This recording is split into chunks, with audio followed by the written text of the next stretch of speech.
மருந்தில்லா மருத்துவம் அறுவை சிகிச்சையின்றி குணப்படுத்தும் நிராஸ் பாத அழுத்த சிகிச்சை. குறைந்த விலை நிறைந்த தரம், தங்கள் தேவைகள் அனைத்தும் ஒரே இடத்தில். Jayachandran. GT Holidays, South India's #1 travel brand. You know you are special when you're with GT Holidays. Nakkheeran நேயர்களுக்கு வணக்கம். இன்று நம்முடன் கருத்துரை பகிர்ந்து இணைந்திருக்கிறார் காங்கிரஸ் கட்சியின் செய்தி தொடர்பாளர் திரு கே சந்திரசேகரன் அவர்கள். வணக்கம் சார். வணக்கம். கடந்த நவம்பர் 20ஆம் தேதி மகாராஷ்டிரா சட்டமன்றத்துக்கு தேர்தல் நடந்தது. 288 தொகுதியில் கொண்ட மகாராஷ்டிராவில் தேர்தல் நடந்தது.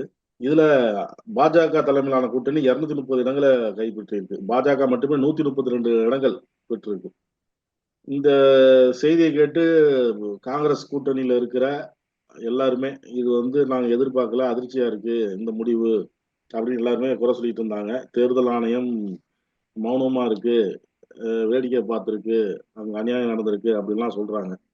இதை கேட்ட தேர்தல் ஆணையம் என்ன சொல்லுது, காங்கிரஸ் எழுப்பிய பல்வேறு சந்தேகங்களுக்கு பதிலளிக்க தயாராக இருக்கிறோம். ஒரு 3ஆம் தேதி நேரில் வரும்படி தலைமை தேர்தல் கமிஷன் அழைப்பு விடுத்திருக்கு. காங்கிரஸ் போய் என்ன குற்றச்சாட்டு வைக்க போகுது, தேர்தல் ஆணையத்திட்ட நீங்க காங்கிரஸ் என்ன எதிர்பார்க்குது? இன்றைக்கு தேர்தல் ஆணையத்திட்ட நம்ம எதிர்பார்க்கறதுக்கே ஒண்ணும் இல்லைன்றதுதான் இப்போது உள்ள சூழ்நிலை. ஏன்னா தேர்தல் ஆணையமும் பாஜகவும் ஒன்றுக்கொன்று கூட்டணியா இருக்கிற மாதிரி தான் எங்களுடைய குற்றச்சாட்டு. ஏனென்றால் தேர்தல் ஆணையர்கள் நியமனத்திலிருந்து ஆரம்பிக்குது இந்த ஊழல். பாஜகவும் தேர்தல் ஆணையமும் கைகோர்க்கிறது என்பது தேர்தல் ஆணையர் நியமனத்திலிருந்து வருகிறது. உச்சநீதிமன்றத்தில் தேர்தல் ஆணையம் நியமனம் சம்பந்தமா போகும்போது உச்சநீதிமன்ற தலைமை நீதிபதியும் சேர்த்து ஒரு குழு தீர்மானிக்க வேண்டும் தேர்தல் ஆணையர் நியமனத்தை என்று சொல்லும் பொழுது, இவங்க பாராளுமன்றத்தில் அவசர சட்டம் நியமித்து அதை ஓவர் ரூல் பண்றாங்க. தலைமை நீதிபதியை எடுத்துட்டு பிரதமர் நியமிக்கும் ஒரு அமைச்சர் என்று கொண்டு வராங்க. அப்படின்னா 2:1 என்ற அளவுக்கு இவர்களே அந்த தேர்தல் ஆணையர்களை நியமித்துக் கொள்ளலாம் என்று கொண்டு வராங்க. அதே மாதிரி ஏற்கனவே அருண் கோயல்னு ஒரு தேர்தல் ஆணையர் நியமனத்திலையும் ஒரு பிரச்சனை வந்துச்சு. அவசரமா அவரை நியமனம் செய்ததோடு அவர் ஒரு சஸ்பெக்டட் அளவில் அவர் திடீரென்று ரிசைன் பண்ணிட்டும் போனார். இதெல்லாம் ஒரு சந்தேகத்துக்கு இடமான முறையில் தேர்தல் ஆணையர்கள் நியமனம், தேர்தல் ஆணையம் செயல்பாடு எல்லாமே இருக்குன்றது தான் எங்களுடைய குற்றச்சாட்டு. இப்போ இல்லை, 2019 இந்த மாதிரி பல தேர்தல் ஆணையம் முறைகேடுகள் நடைபெறுவதை கண்டுகொள்வதில்லை, முறைகேடுகள் நடப்பதை கண்டுகொள்வதில்லை. அதோடு இவிஎம் சம்பந்தமான சந்தேகங்களை சரியான முறையில் தேர்தல் ஆணையம் விளக்கவில்லைன்னு கிட்டத்தட்ட நாங்கள் சொல்லல, எந்த அரசியல் கட்சியும் சொல்லல. 83 முன்னாள் IAS IPS அதிகாரிகள் கொண்ட ஒரு குழு ஃபுல்லா ஒரு ப்ரூஃபோட தேர்தல் ஆணையத்துக்கு புகார் அனுப்புனாங்க. ஆனால் அவர்கள் அது சம்பந்தமான எந்த நடவடிக்கையும் எடுக்கவில்லை. இப்பொழுது கூட ஒரு 50-60 முன்னாள் தேர்தல் ஆணையர்கள், அப்புறம் முன்னாள் தலைமை செயலாளர்கள், அது போன்ற IAS IPS ஆபீசர்கள்லாம் ஒரு குழு, ஜனநாயகத்தை காப்பாற்றுகின்ற ஒரு அதிகாரிகள் குழுன்னு ஒரு குழு வச்சு அவங்க போய் தேர்தல் ஆணையத்திட்ட மனு கொடுக்கறதுக்கு போறாங்க.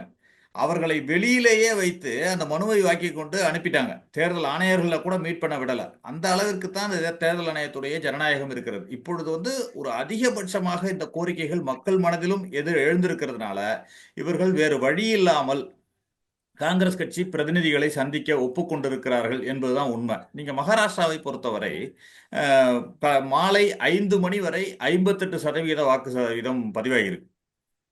மறுநாள் இறுதி வாக்குப்பதிவு விவரத்துல 66ன்னு குறிப்பிட்டிருக்காங்க. கிட்டத்தட்ட 7% அதிகரித்திருக்கிறது. எப்படி என்பதை நாங்கள் சந்தேகம் எழுப்பவில்லை. முன்னாள் தலைமை தேர்தல் ஆணையரான குரேஷி அவரே இது சம்பந்தமாக சந்தேகம் எழுப்பியிருக்கார். இப்படி இவ்வளவு இது ஒரு நம்பத்தகுந்ததாக இல்லை. ஒரு வாக்குச்சீட்டு முறையில என்றப்பவே கூட இவ்வளவு வித்தியாசம் வந்ததில்லை, நான் இது வரைக்கும் இருந்திருக்கேன், ஆனா இதுல இவ்வளவு வித்தியாசம் வருதுன்னு அவரே குறிப்பிட்டிருக்கார். நீங்க இதுல 2 விஷயங்களை குறிப்பிடுறேன். இவிஎம் பொறுத்த வரைக்கும் நம்ம ஒரு வாக்காளருக்கு சந்தேகத்திற்கு இடம் இல்லாமல், நான் இவருக்குத்தான் வாக்களிச்சிருக்கேன்னு சந்தேகம் இல்லாம அவருக்கு தெரியணும். அது இவிஎம்ல இருக்கா அப்படின்னு கேட்டா சந்தேகம் இருக்கு அங்க. நீங்க ஏன்னா நம்ம ஒரு பட்டனை அழுத்துறோம், அது லைட் எரியுது, ஆனா அந்த இவருக்கு தான் போயிருக்கா என்பது நம்மளுக்கு தெரியாது. நீங்க அதே இது வாக்குச்சீட்டு முறையில பாத்தீங்கன்னா அவருக்கு நேராக அந்த முத்திரையை பதிப்போம். நம்ம பதிச்சு நாமே தான் மடிச்சு அதை உள்ள போடுறோம். மீண்டும் என்றப்ப அதை பிரிச்சு காட்டுறாங்க. பிரித்து காட்டி எண்ணப்படுகிறது. அந்த வாக்குச்சீட்டு எண்ணப்படுகிறது. எண்ணப்படும் பொழுது நம்முடைய வாக்கு நாம் யாருக்கு போட்டிருக்கிறோமோ அவருக்கு சென்று சேர்ந்திருக்கிறது என்பது சந்தேகத்துக்கிடமில்லாமல் நிரூபிக்கப்படுகிறது. எனவே இவிஎம் என்பது ஒரு சந்தேகத்திற்கிடமான ஒன்றாகத்தான் பார்க்கப்படுகிறது. அதுவும் இந்தியாவில் தேர்தல் ஆணையம் நடைமுறையில் மிகவும் பாஜகவிற்கு ஆதரவாக இருப்பதால் இன்னும் சந்தேகம் அதிகரிக்கிறது என்பதுதான் உண்மை. இந்த குற்றச்சாட்டை நீங்க சொல்றீங்க. இதுக்கு பாஜக என்ன சொல்றாங்கன்னா, காங்கிரஸ் கட்சி கேள்வி எழுப்பியிருக்கும் இதே தேர்தல் நடைமுறைகள் மூலம் தான் காங்கிரஸ் கட்சி முதலமைச்சர்கள் தேர்ந்தெடுக்கப்பட்டாங்க. ராகுல் காந்தி இப்படிதான் தேர்ந்தெடுக்கப்பட்டார், இந்த தேர்தல் முறையில தான். பிரியங்கா காந்தி இந்த தேர்தல் முறையில தான் தேர்ந்தெடுக்கப்பட்டாரு. மல்லிகார்ஜுன கார்கே வந்து பிரியங்கா காந்தி நாடாளுமன்ற எம்பியா தேர்ந்தெடுக்கப்பட்டு பதவியேற்கிற நாள்ல இந்த வாக்குப்பதிவு இயந்திரத்தை பத்தி கேள்வி எழுப்புறாரு. இது முன்னுக்கு பின் முரணா இருக்கு அப்படிங்கிறாங்க பாஜக. இவர்கள் செலக்டிவா, அதுதான் நீங்க இந்த மாதிரி கேள்வி எழுப்ப வேண்டும் என்பதற்காகவே பாஜக செயல்படுகிறது. இப்போ வந்து நீங்க கேரளால பிரியங்கா காந்தியை தோற்கடித்து பாஜக அங்க வெற்றி பெற முடியுமா என்ற கேள்வியை நான் இங்க எழுப்புறேன். அது மாதிரி பல இடங்கள்ல இவர்கள் செலக்டிவா பண்றாங்க. முன்பெல்லாம் இது நீங்க பாராளுமன்ற தேர்தலிலே கூட நாங்க வந்து 400 தொகுதி வெற்றி பெற்றிருப்போமே அப்படின்னு சொல்றாங்க. அவங்களே கூட பாஜக காரங்களே சொல்லியிருப்பாங்க, எங்களுக்கு வந்து இவிஎம்ல முறைகேடு பண்ணியிருந்தா நாங்க 400 தொகுதி வெற்றி பெற்றிருப்போமேன்னு சொல்றாங்க. இவர்கள் 240 ஜெயிச்சதே முறைகேடுனால் தான் சொல்றேன். 100ஓடு நின்று இருக்கக்கூடியவர்கள், அவர்கள் 100க்கு மேல் கடந்த தேர்தலில் 100 தொகுதிக்கு மேல் வெற்றி பெற முடியாத சூழ்நிலை தான் பாஜகவிற்கு இருந்தது. அந்த வெற்றியே கூட, இந்த 200க்கு மேல் பெற்ற வெற்றி என்பதே கூட இவிஎம் முறைகேடினால் தான் என்பதுதான் எங்களுடைய குற்றச்சாட்டு. நீங்க பல வளர்ந்த நாடுகளே கூட எல்லாமே நீங்க இதுல இருந்து இவிஎம்ல இருந்து இதுக்கு மாறிட்டாங்க. ஏன் இவருடைய நண்பர் ட்ரம்புடைய நண்பராக இருக்கின்ற எலான் மஸ்க், இப்ப இந்த உலகிலேயே ஒரு டெக்னாலஜியில வளர்ந்த ஒரு நிறுவனம் எலான் மஸ்க் வைத்திருக்கிறார். அவரே சொல்றாரு, இந்திய இவிஎம்ஐ ஹேக் செய்ய முடியும், இந்தியாவில் இந்தியா என்றே குறிப்பிட்டிருக்கிறார். இந்தியாவில் பயன்படுத்தப்படும் இவிஎம்ஐ ஹேக் செய்ய முடியும்னு அவர் சொல்லியிருக்கார். இவரோட நண்பர் தான் ட்ரம்ப், ட்ரம்போட நண்பர் தான் எலான் மஸ்க். ஆக அவர் சொல்வதை நம்ம பொய்ன்னு எடுத்துக்க முடியும்? ஒரு பெரிய வளர்ந்த நாடுகள், இப்போ ஜெர்மனி, நெதர்லாந்து, அமெரிக்கா உட்பட பல நாடுகள் வந்து இவிஎம்ஐ பயன்படுத்தினாங்க. பயன்படுத்திட்டு அதுக்கு தடையே விதிச்சுட்டாங்க. இன்னைக்கு வந்து பயன்படுத்தக்கூடாது அப்படின்னு தடை விதிச்சுட்டாங்க. அதே மாதிரி காகிதத்தினால், நீங்க இன்றைக்கு அமெரிக்காவில் தேர்தல் நடந்ததா பார்த்தோம். தேர்தல் நடந்து வாக்குச்சீட்டு முறையில நடந்திருக்கு. வாக்குச்சீட்டு முறையில நடந்து முடிந்து அப்பொழுதே சைமல்டேனியஸா இதை எண்ண ஆரம்பிச்சிட்டாங்க. எண்ணி 2 நாட்களில் வாக்குப்பதிவு முடிந்து விட்டது. முடிந்து நமக்கு ரிசல்ட் வந்துடுச்சு. நீங்க வந்து இந்தியா போன்ற 140 கோடி மக்கள் உள்ள, இல்ல 90 கோடி வாக்காளர்கள் உள்ள இடங்கள்ல சாத்தியமில்லை என்று சொல்வதெல்லாம் நடைமுறைக்கு முடியாது. நீங்க இப்பவே கூட தேர்தல் நடைமுறை என்ன பண்றீங்க, நீங்க 80 நாள் கிட்டத்தட்ட தேர்தல் நடத்தை விதிமுறைகள் அதிலிருந்து ஆரம்பிச்சு எண்றதுக்கு பாத்தீங்கன்னா 80 நாள் ஆகுது. நீங்க தமிழ்நாட்டில் தேர்தல் நடந்து முடிஞ்சு 1 மாதத்துக்கு பிறகுதான் எண்ணப்பட்டது, வாக்குச்சீட்டே எண்ணப்பட்டது. ஆக அதற்காக காத்திருக்கிறோம். ஆனால் தேர்தல் சீட்டுக்கள் முறை இருந்தால் சீக்கிரமே பண்ணலாம். அது 1-2 நாள் தாமதம் ஆகிறதுல தவறு இல்லைன்றதுதான் என்னுடைய கருத்து. இப்ப காங்கிரஸ் கூட்டணியில் இருக்கிற சரத்பவார் சொல்றாரு, வாக்கு இயந்திரத்தில் முறைகேடாக வாக்குகள் சேர்க்கப்பட்டதாக பலரும் குற்றம் சாட்டுறாங்க. அது உண்மையா இருக்கலாம், ஆனா என்னிடம் ஆதாரம் இல்ல அப்படிங்கிறாரு. அதுதான் இவங்க வந்து லீகலைஸ்டா அதை பண்றாங்க. நீங்க எந்த ஆதாரத்தை வச்சுக்கிட்டு நான் போய் கூப்பிடுறாங்க கூப்பிடுன்னு சொல்லி நான் எந்த ஆதாரத்தை போவேன் அப்படிங்கிறாரு. இன்றைக்கு ஆதாரம் என்பதே, நீங்க 5 மணி, மாலை 5 மணிக்கு வாக்குப்பதிவு முடிவடைகிறது. நீங்க 6 மணிக்கு க்ளோஸ் பண்றாங்க. அந்த டோக்கன் நீங்க என்ன பண்ணுவாங்கன்னா, தேர்தல் அதிகாரி ஒருவரே என்னை பேட்டி அளித்திருந்தார். நான் வந்து தேர்தல் அதிகாரியாக இருந்திருக்கிறேன். ஐஏஎஸ் அலுவலர் வந்து பேட்டி அளிக்கிறார். நான் தேர்தல் அதிகாரியாக இருந்திருக்கிறேன். ஒரு பூத்துல 5 மணி ஆனவுடனே அந்த கியூல நிக்கிறவங்களுக்கு, கடைசியில நிக்கிறவங்கல இருந்து டோக்கன் கொடுக்க ஆரம்பிப்பாங்க. நீங்க மறுபடியும் யாராவது வந்தா அந்த டோக்கன் கொடுக்கப்பட மாட்டாது. நீங்க அப்படி கொடுத்து, அந்த மாதிரி டோக்கன் கொடுத்து அவர்களை வாக்களிக்க அனுமதிப்பாங்க. நீங்க 5லேருந்து 6 மணிக்குள்ள 76 லட்சம் பேர் வாக்களித்திருக்கிறாங்க மகாராஷ்டிரால. அவர்கள் சொன்ன 7% வாக்குப்பதிவு படி பாத்தீங்கன்னா 76 லட்சம் பேர். நீங்க ஒரு 50,000 பேர், 1 லட்சம் பேர் வாக்களிச்சா பரவாயில்ல. 76 லட்சம் பேர் வாக்களித்திருக்காங்க. இது அப்படி என்றால் 76 லட்சம் பேர் கியூல நின்று அந்த 5லேருந்து 6க்குள்ள வாக்களித்தார்களா என்ற ப்ரூஃப் அவங்கள்ட்ட இருக்கா ஃபர்ஸ்ட் ஒன்று. இதே மாதிரிதான் குஜராத்லயும் நடந்துச்சு. கடைசி 1 மணி நேரத்துல 10% வாக்குகள் பதிவானதை கடந்த தேர்தலில் பார்த்தோம். இப்படி இவர்கள் வந்து ஒரு செலக்டிவா பல இடங்கள்ல இந்த தேர்தல் இயந்திரங்கள் மூலமாக ஹேக் செய்து அல்லது முறைகேடு செய்து இவர்கள் வெற்றியை தீர்மானிக்கிறார்கள் என்பது உண்மையாக தெரிய வருகிறது. இப்ப ஒரு கிராமத்துல காங்கிரஸ் கட்சி ஒரு கிராமமே போராடினுச்சு. என்ன பண்ணாங்கன்னா அந்த கிராமத்துல உள்ள மக்கள், மகாராஷ்டிரால சொல்றேன், அந்த கிராமத்துல உள்ள மக்கள் பெரும்பாலானோர் வந்து காங்கிரஸுக்கு ஓட்டு போட்டிருக்காங்க. ஆனா ஒரு ஓட்டு கூட காங்கிரஸுக்கு அந்த இடத்துல பதிவாகல, அந்த பூத்துல பதிவாகல. அவர்கள்லாம் போராடுறாங்க, எங்க ஓட்டு எங்க, எங்களுடைய வாக்கு எங்கே சென்றதுன்னு போராடுறாங்க. அதே மாதிரி ஒரு சிவசேனா உத்தவ் தாக்கரேயை சேர்ந்த ஒரு வேட்பாளர் வந்து நிற்கிறார்.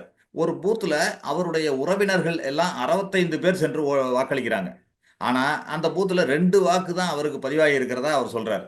இப்படி பல முறைகேடு இவர்களால் நடத்தப்பட்டிருக்கிறது, வெற்றி பெற வேண்டும் என்பதற்காக. ஏன்னா இவர்களுடைய தேர்தல் நடத்தை விதிமுறைகளே நீங்க பாத்தீங்கன்னா, சண்டிகர் தேர்தலை எப்படி நடத்துனாங்க? ஒரு சண்டிகர் ஒரு சாதாரண ஒரு மேயர் தேர்தல், கேமரா இருக்கு அங்க. அதை மீறி கேமரா இருக்கிறது என்று தெரிந்தும் அந்த தேர்தலை நடத்தும் அலுவலர் வந்து திருத்துறாரு.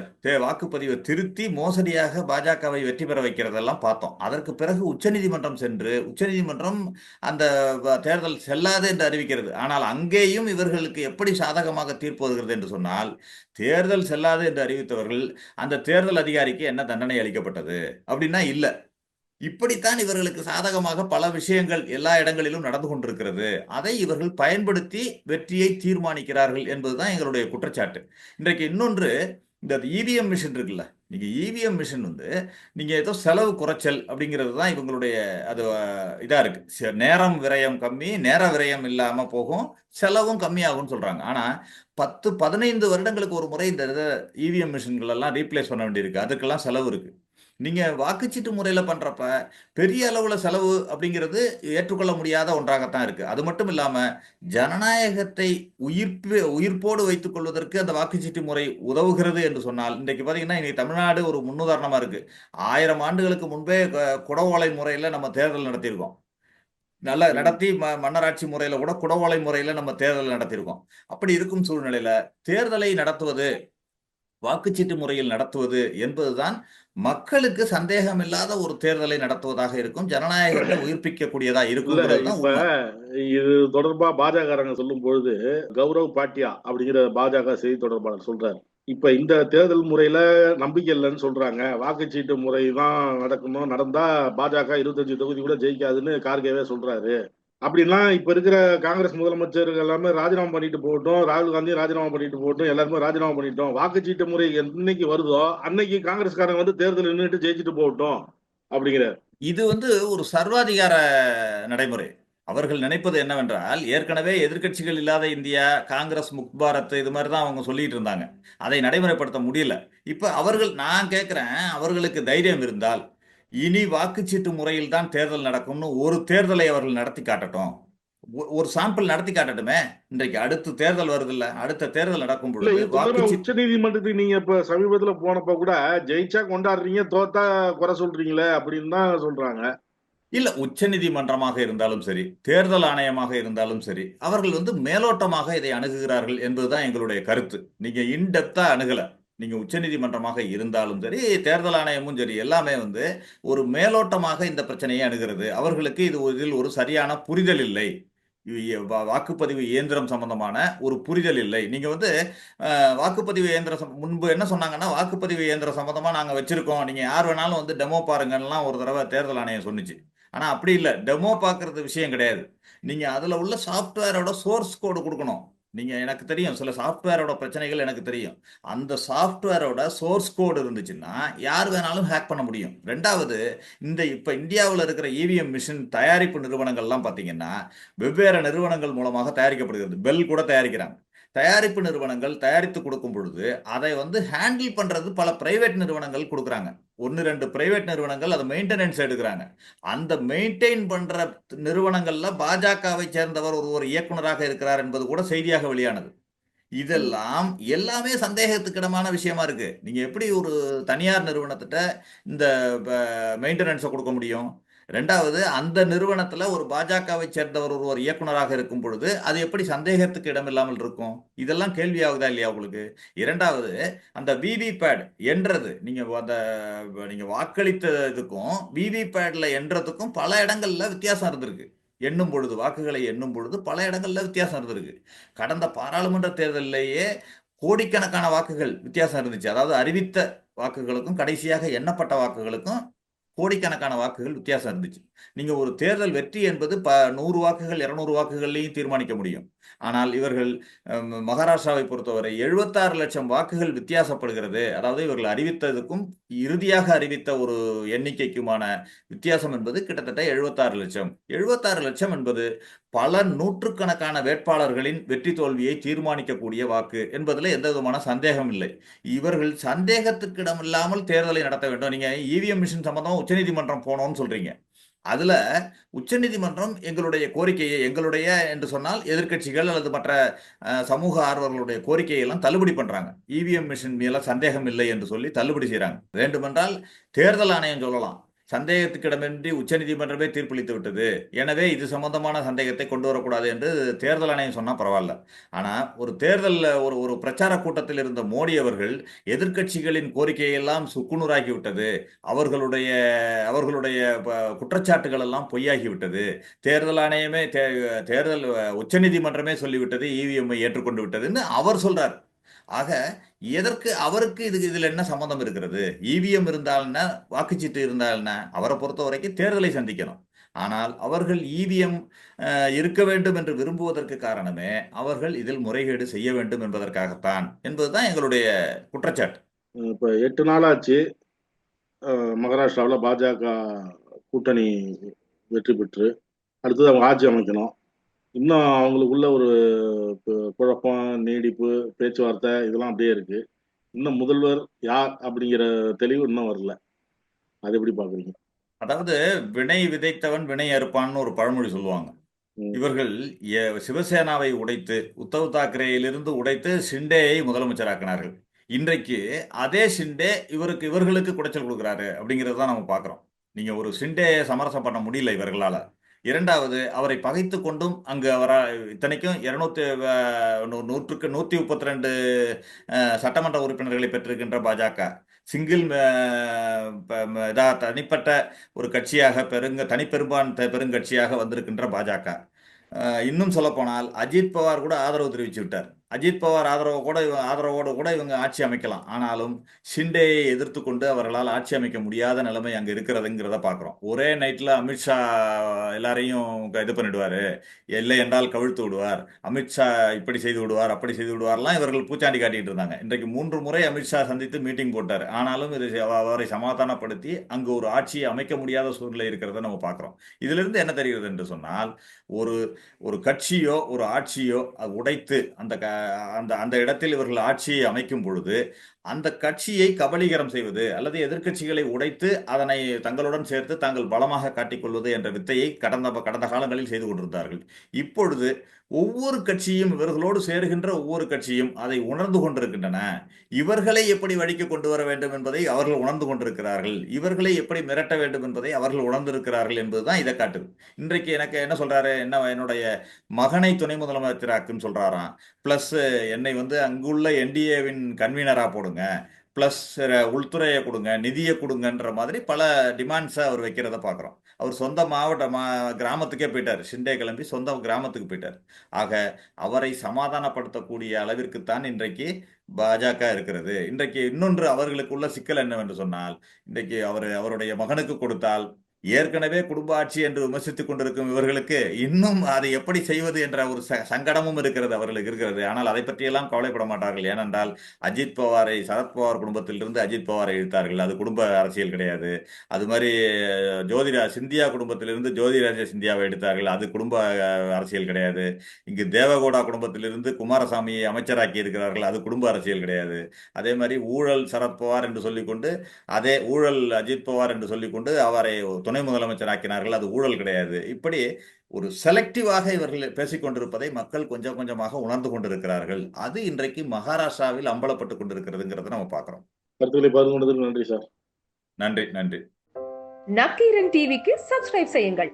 உங்கள் ஆதரவே எங்கள் பலம். ஆசிரியர்களுக்கு நண்பனாகவும் மாணவர்களுக்கு ஆசானாகவும் திகழும் தேர்வு வழிகாட்டி. ஒவ்வொரு பாடத்திற்கும் அனுபவமிக்க ஆசிரியர்களின் துல்லியமான தெளிவான விடைகள். CNC இருக்கு, தேர்வு பயம் எதற்கு? இது தீரன் பப்ளிஷிங் ஹவுஸ் விற்பனை வெளியீடு.